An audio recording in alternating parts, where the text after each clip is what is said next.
online. We're waiting for our Twitter and our YouTube and our Helping Parents with Mentally Ill Children group and our To Cry a Dry Tear group. So I have a very interesting guest tonight, but okay. Okay, so we're all on, and so I'm going to introduce. So welcome everybody. Welcome to Helping Parents of Mentally Ill Children. My name's Bill McPhee, and I'm your host. And in 1987, I was diagnosed with schizophrenia, and I was hospitalized 6 different times. I lived in 3 different group homes. I had a suicide attempt, and I spent 5 years on the couch dealing with a deep, deep, dark depression. It was a very, very hard thing to do. And I actually, in 2014, wrote this book called To Cry a Dry Tear, Bill McPhee's Journey of Hope and Recovery with Schizophrenia. And you can learn all about me and other things through my website, billmcphee.ca. I'm coming from you live tonight from not too far from Niagara Falls, New York, Niagara Falls, Canada. I live right at the mouth of Lake Erie, which runs into the Niagara River, which floats down about 20 miles and over the falls. And I can see from my office here the Buffalo skyline, so that's a very nice view. So just saying that, tonight we have a very great guest. I know Chris. So Chris Summerville. Chris served as the CEO of the Manitoba Schizophrenia Society for 25 years before moving over to the Schizophrenia Society of Canada, and that was in 2007. And Chris is a passionate advocate and for recovery-focused mental health services, and has a wealth of knowledge to share with our parents tonight. And before I hand it over to you, Chris, I just want to say that Chris is from Alabama originally, and Chris and I have known each other. Probably I met Chris maybe in around 1994, something around there. We were both part of the board of the Schizophrenia Society of Canada, and I think that's where I first met you, Chris, and then we've had a great friendship over the years and have kept in touch. And one thing that Chris and I was able to do, we attended a Billy Graham conference crusade at one time. I forget where that was, Chris. Do you remember? It probably was Buffalo. No. It was down somewhere. I'm not sure where, but it was somewhere deep in the state. In Minneapolis, Minnesota. Is that where it was? Okay. So Chris, so welcome to the show, and let's have a good interview tonight. Well, Bill, it's great to see you again. I consider you a dear friend, and you're a tremendous advocate, and you have done so much over a quarter of a century or more, not only telling your story, but communicating hope and health and healing for those who are affected by mental illnesses, and especially schizophrenia, and families, and for those who are specifically caregivers of those with schizophrenia or early psychosis. Thank you. So Chris, tell us a little bit about your background. You grew up in Alabama, and so let's start there, and let's talk about how you grew up in Alabama, and then when did you first, how did you start becoming a mental health advocate? Well, I was born in 1952 of August in Birmingham, Alabama, and I remember the Ku Klux Klan marching. I remember the segregated washrooms. I remember African Americans at that time, even though, even as a young child or a teenager, that African American, no matter how old they were, they would move to the side to allow me priority of the sidewalk, which was part of the Jim Crow laws. Martin Luther King wrote his letter in the Birmingham jail. I was around 10 years or 12 years old, so I'm familiar with racism. In fact, I was a racist, and what changed my life, and again, not to be offensive of those who have various different spiritualities, it was a personal relationship with Jesus Christ and the Bible's actual teaching against racism, the oppression of the poor, and that really changed my life. And And 7 of my mother's 7 children had mental health problems or mental illnesses. So I had a brother who fought in the Vietnam War, used cannabis. He developed schizophrenia. And another brother who was in the Army who developed bipolar disorder. Both struggled with substance use disorders and trafficking. My father also dealt with bipolar disorder and alcohol misuse. We didn't use those terms in the 60s and the 70s. In fact, we did not talk about the shame. There was so much stigma and so much guilt around those things, and because we were what the words back then would have been used, we were a very dysfunctional and unhealthy family. Not that those cause specific mental illnesses like schizophrenia or bipolar disorder, but certainly it was a mentally unhealthy family. My father eventually took his life at age 70. That was 3 years to the week after my youngest sister had died in an alcohol-related accident at age 29 in 1985. And then my brother that I speak of, who had bipolar disorder about 4 or 5 years ago, he took his life as well. So I've always had an interest in mental health and mental illness. I myself struggled with what today would be known as a form of dissociation, with depersonalization, derealization, which a lot of people with schizophrenia also experience that. It was very scary for me. I remember my mother asking me when I was around 17, Chris, maybe you should see a psychiatrist. And I just no way. That was like going to see the Antichrist. There was that much stigma around mental illness and psychiatry and so forth. I was a pastor, Bill, as you know. I started at age 18 and was a pastor in Alabama, Mississippi, and then Niagara Falls, Ontario, close to you, Redeemed Bible Church. And then we moved to Steinbeck, Manitoba in 1993. And that was the last church that I pastored there for a couple of years. I was a chaplain for 2 years. And then the last 25 years, I've been involved specifically as a advocate, leader, someone to give voice to the voiceless, and especially those with schizophrenia. So I've been with the Schizophrenia Society of Canada since 2007. There's some overlap with my working at the Manitoba Schizophrenia Society. Chris, I just want to ask, I want to make a couple comments, and then I want to just ask you about your leadership role. But I know you mentioned you have that your family's dysfunctional, but I always like to say that there is no such thing as a functional family. Every family, the family dynamics are different, and we all have our skeletons in the closets. But I want to say that. And another thing that I always say is that I always say that not everybody is psychotic, but everybody's a little neurotic. Everybody has little little quirks about them and everything like that. Now, what I wanted to ask you there, because you just started talking about how in your organization you're a leader and everything like that, and I want to ask you, what are some of the leadership skills that you have to have, or that you have, some of the leadership gifts or talents that you have, that it takes to run basically any organization? Well, my strong recommendation is that people who are appointed or chosen to be leaders, especially of mental health organizations, should have some lived experience.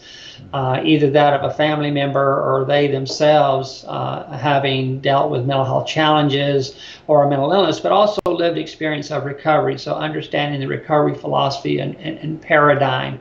I think you have to be visionary as well, and that vision comes from listening to people. So the people that you're serving, you need to know what's on their hearts, what's on their minds, what's on their spirits, because families and individuals living with mental illness, they often are not heard, they're not recognized, they're underrepresented, and so the leader, in effect, can become a voice for the voiceless, so to speak, and articulate the concerns, the wishes, and wants of the constituents of the organization. I think a degree of humility, well, not a degree, but humility is important. Leaders really are servants. Peter Drucker came up with that term in terms of leadership. And part of that servanthood is listening. So you have to be teachable, you've got to be a listener, and then you've got to be able to know how to communicate the advocacy issues. You need to understand advocacy.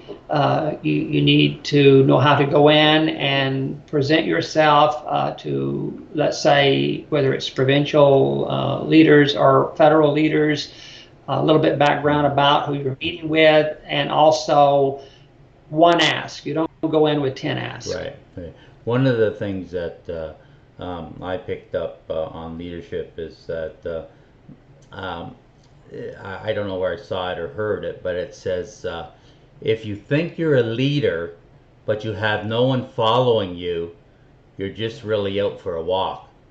Well, that's good, and I heard that a long time ago. Another thing is as a leader, you have to be willing to be challenged. You will receive criticism. There will be those who like that you have sabotaged the organization, and certainly there are those who have in the past been associated with the schizophrenia side of Canada who feel that I should have been fired or never been hired. Because I am an advocate for recovery-focused, recovery-oriented, person-centered mental health systems. Currently in Canada, we don't have a mental health system, we have a mental illness system, and primarily the goal is symptom reduction, 7-14 days, ship them out, and a lot of the issues that have impacted relapse are not even addressed. So let's talk about the mental health system and mental health in general, and talk about I know earlier when we were off the air, we were talking a little bit about I haven't been hospitalized in so long that I really don't know what it's like in a psych ward today, and you know, I know that a big movement lately here again is that kind of around political correctness. Now we have a new term of calling people with mental illness people with lived experience. That's about the least politically correct thing. But talk in general about mental health recovery. Whether it be in Manitoba or in Canada or North America, or just give some of your insights there, trends and things like that. Yeah, well, I do have living experience of being in a psychiatric hospital here in southern Manitoba. As recently as this past November, I had a strong reaction to a new antidepressant that produced extrapyramidal seizure-like symptoms, and because of its insomnia and anxiety and a little bit of mania, I was put on 150 milligrams of Seroquel to help me with those things. I'm doing a lot better, but unfortunately, Bill, the environment where I was at that mental health hospital was atrocious. It was not recovery focused. It was not person-centered. I was just seeing, and the other 24 patients around me, we were just walking symptoms, and we were seen as a diagnosis.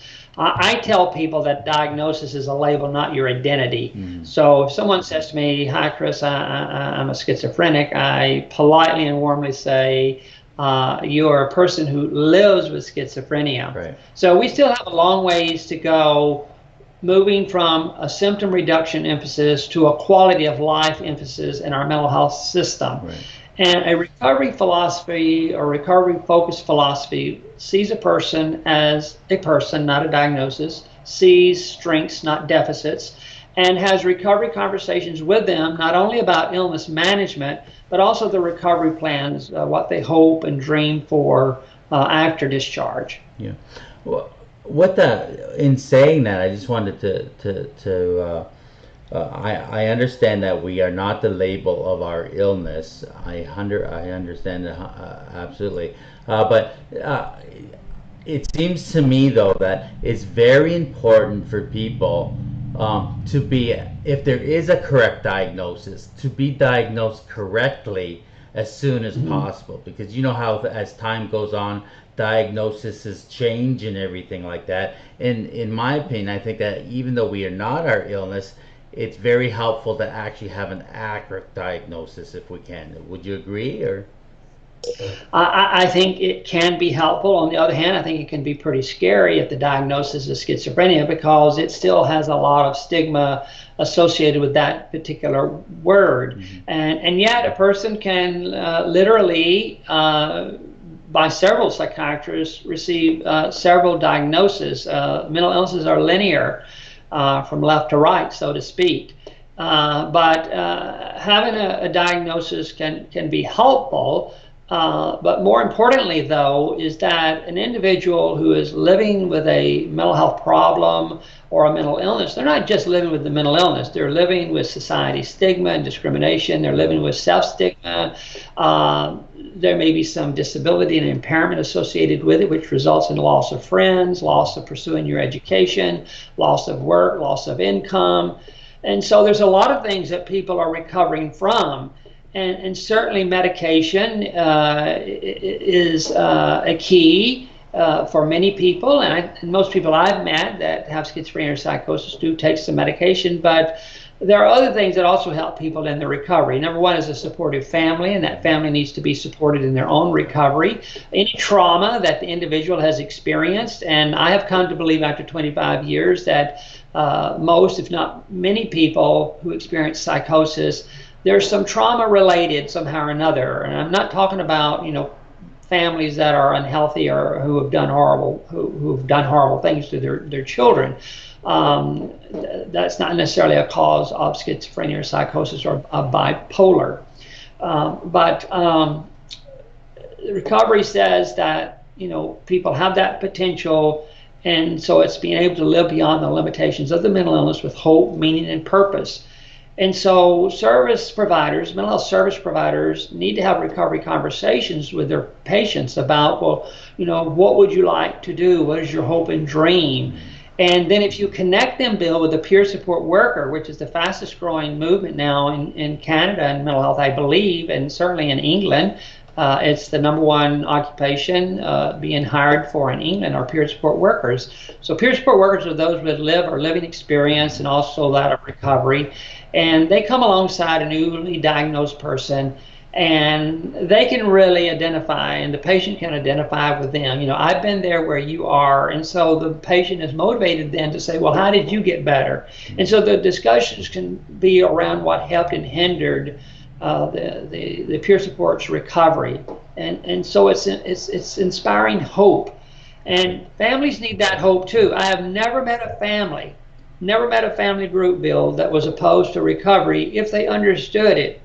It's not a cure, but it is helping the person regain quality of life or simply life satisfaction. And even with severe psychosis or enduring mental illness, as they say in England, here in Canada we say severe and persistent. In England they say enduring, and I like that term. People who have enduring mental illnesses, there is still some potential with them. And so the mission, finally, Bill, the mission of the Schizophrenia Society of Canada is to build a Canada where people living with and affected by early psychosis and schizophrenia reach their potential. Chris, I just wanted to touch on something you said about the family members caring and everything like that, which is so true. And a lot of my experience of with years of dealing with families as well is that the problem comes with the nature of the illness, with the nature of psychosis, is that when somebody is in psychosis, we say that, or out of reality, or using the word insane, they're also usually illogical or out of logic. And when a family member or a parent who's in reality, all they know is logic, and where things come to a head is when logic and illogic, they don't mix, and it's very hard to deal around that. And I just want to bring into the conversation before we talk about the SSC, the organization, talk a little bit about mental illness and homelessness, and also occurring drug addiction or alcohol addiction in a person with mental illness as well. Yeah, yeah. Well, let me first of all address the fact of the tension that can be between the family member and their loved one. And it's not always around the illness itself. I mean, people can argue about the name schizophrenia. I let people call it whatever they want to call it. Or they can spend their time arguing over around the role of medication and taking medication. I think if you develop a relationship with the individual and you understand what their concerns are and you understand side effects of medication, which are real, and you listen to the emotions of the individual, not necessarily what they're thinking and their logic, because I mean you can have psychosis and not be illogical. You can have some people have cognitive challenges, others don't. But one of the things is to come alongside the person and understand the emotional trauma that they're dealing with. And when you do that, that de-escalates their emotions. Now, in terms of mental illness and homelessness, we know that somewhere around half or 50% of the homeless are dealing with some sort of significant mental health problem or a mental illness. And whether they've fallen through the mental health system, or whether they don't feel comfortable living with anyone or living at home. Homeless people are a community to themselves. They do learn how to live on the streets. I know that may sound blasphemous to many family members who are listening to me, but still we need to serve them. It's a shame that in Canada we still have 135,000 people plus who are homeless tonight. Half of them with mental illness. A lot of them are not necessarily on the street. More would be couch surfers, we call them, or staying at local YMCA associations. We do know this, that up to 75% of people with an enduring mental illness will at some point use substances like alcohol and cannabis. And whether that's for self-medication reasons or it's inherently part of the illness system itself, both have to be seen as primary disorders, the mental illness and the substance use, and both have to be treated simultaneously. The mistake that we make is that our mental health system will say, go deal with your addiction first, then come back to us. People go to the addiction system, and the addictions people say, go deal with your mental illness first, and then come back to us. Well, we know in Canada the best practice. We've known for 20 years in Canada the best practice is that you treat both of those disorders simultaneously because they impact one and the other. Yeah. Chris, while getting in here, can you talk a little bit about like what is the trend? Or what are you seeing around the legalization now in Canada of marijuana or cannabis?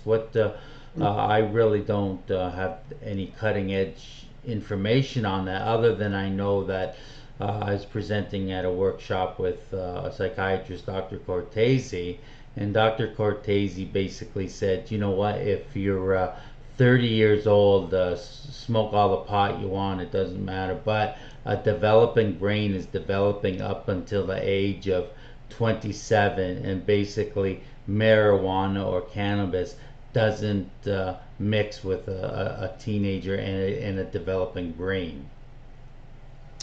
Well, that's the key to understanding the relationship between cannabis use and the developing brain from conception to more like approximately age 21, in fact. And that is, we all have our own endocannabinoid system. And we all have some sort of cannabis, so to speak, I say jokingly, in our system when I speak at conferences. And that endocannabinoid system with its own neurotransmitters, when you use plant THC in cannabis, it's not good for your own neurotransmitters in your endocannabinoid system. And the endocannabinoid system, at least in the frontal lobe cortex of the brain, which has to do with executive skill and logic and conversation and memory, in brain development, prior to age 21 specifically, it can be detrimental. We have 30 years of research on it, intensified research the last 10 years. And the person at most risk of developing psychosis that uses cannabis would be the younger you are, the more you use, and the more potent the cannabis that you use. And so the Schizophrenia Society of Canada has an award-winning cannabis and psychosis website. It's cannabisandspsychosis.ca. And Health Canada has given us a significant grant again, as we have a youth advisory group, making it one of the best, most informative, interactive, not alarmist website, and all the questions you ever wanted to ask around cannabis and psychosis. You know, since legalization and since COVID-19, that cannabis use among young people is up. And if you have mental illness in your family history, significant mental health problems in your family history, you're at an approximately a greater risk sevenfold.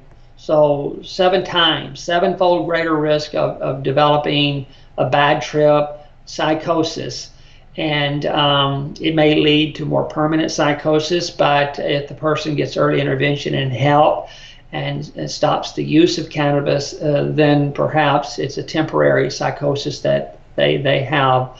But it's serious business. And so we want people to make informed decisions. Chris, can you give that website again? Spell that, not spell it, but give it out again. Yeah, it's www, obviously, cannabisandspsychosis.ca. Okay.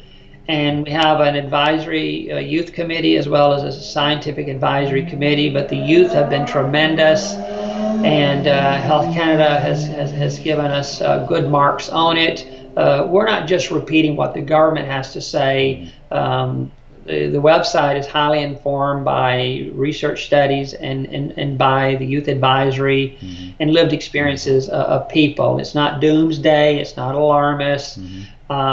It's given the information so that young people can make what we call informed decision making. Right. So, and family members also find it very helpful as well. Very good. Thank you, Chris. Chris, let's talk about your organization and talk a little bit about your future vision. What are some of your goals, and also what are some of your main couple of challenges?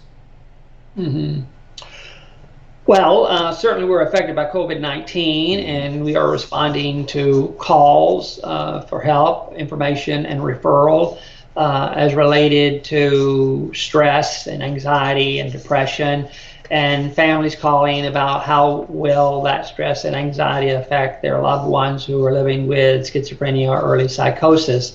Probably about 20% of people experiencing schizophrenia and early psychosis, their illness will worsen during this time, and so all the mental health wisdom that is coming out, linked by links galore. Certainly, we encourage family members and people with living experience of schizophrenia and psychosis to take care of themselves physically and mentally, as the rest of the population is being encouraged. The Schizophrenia Society of Canada was started in 1979. It was called the Canadian Friends of Schizophrenics. That name was changed around 2000. Our mission today is to build a Canada for those affected by early psychosis and schizophrenia, which means family members and individuals, that they can reach their potential. And so we're advocating at an upper level now to members of Parliament and MPs and senators for a recovery-focused mental health system, better primary care. There was a report just released, Bill, by the Canadian Medical Association of a study in Ontario. The report was this past June, in which it showed that access to primary care by people with mental illnesses and psychotic disorders is atrocious, and actually it can be proven by expenditure. So expenditure for primary care for people with mental disorders and psychosis is far less than other illnesses and other mental illnesses. It falls around 60% would be the ratio, which is far below the others. So we would advocate for better primary care because people with schizophrenia and psychosis on an average die somewhere 10 to 20 years earlier, and that's primarily due to the side effects of medication, respiratory illnesses from smoking. The side effects of medication would be those that result in metabolic disorders or diabetes and cardiovascular issues. And then there's suicide as well. And we can prevent most of those deaths by having primary care more available, and general physicians and family doctors being much more knowledgeable in treating their patients around the side effects of the medications. The psychiatrists don't actually do that. They hand that off to the general physician. We would also advocate in terms of family caregivers. Not everyone with a mental illness needs a family caregiver, but currently in Canada, 7% of all caregivers, and that's 560,000 caregivers in Canada today, that are caregivers are people with schizophrenia, bipolar, and psychotic disorders. And the family burden is great emotionally, psychologically, physically, and financially. Most family caregivers say that the caretaking and the burden has more of a negative effect on them in terms of their own physical health and their financial health, those types of things.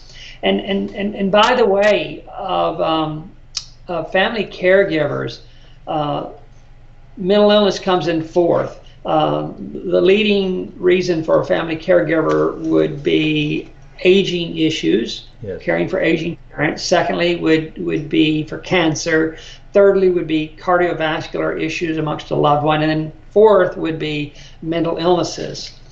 And so one of the things is for mental health service providers to meaningfully engage with and communicate with family members. There is nothing in any legislation, provincial or territorial, that prevents a doctor or a psychiatric nurse from talking with a family member about their own understanding of how they treat schizophrenia, early psychosis, and that type of thing. They don't necessarily have to talk about the patient unless the patient gives permission or they are underage. So, but unfortunately, we still don't have that consistently, and it's hardly anywhere true, meaningful family engagement in which families receive the information they're looking for around diagnosis, as you mentioned, and treatment modalities, and then support for family caregivers financially. More family caregivers are female, and they spend on an average about $350 a month out of their pocket doing caregiving. And about 19% receive some benefits from government programs or the federal government, but a whole lot more could be done. And also opportunity given for family members to have respite so as to take care of themselves mentally and physically. There are family members who do develop mental health challenges as a result of the burden of caregiving. Mm-hmm. Wow. Wow. Well, Chris, we're coming to close to our ending here, and is there, in leaving some remarks, or is there anything that you'd like to talk about in general that you'd like to share that you think is important, and also give your information if people would like to donate to the Schizophrenia Society of Canada, how that would work.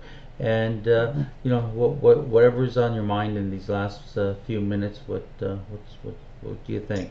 Okay.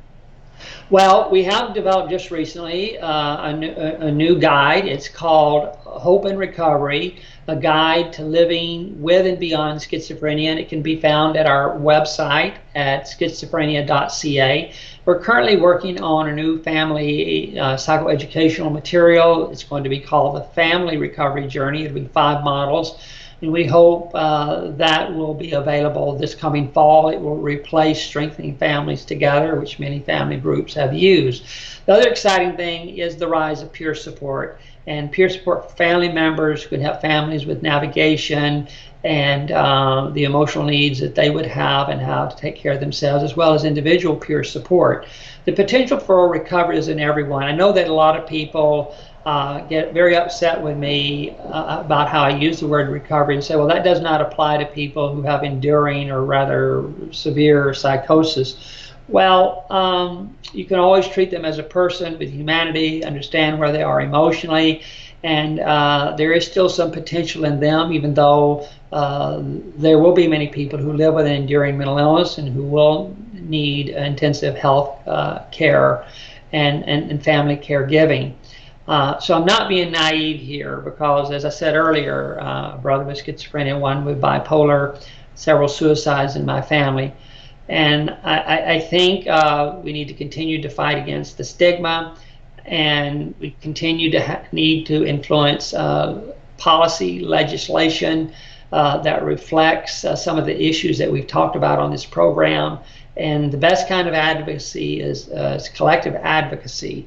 And so for those of you who would like to help us financially to be able to represent you in Ottawa, right now, a lot of that is by Zoom meetings.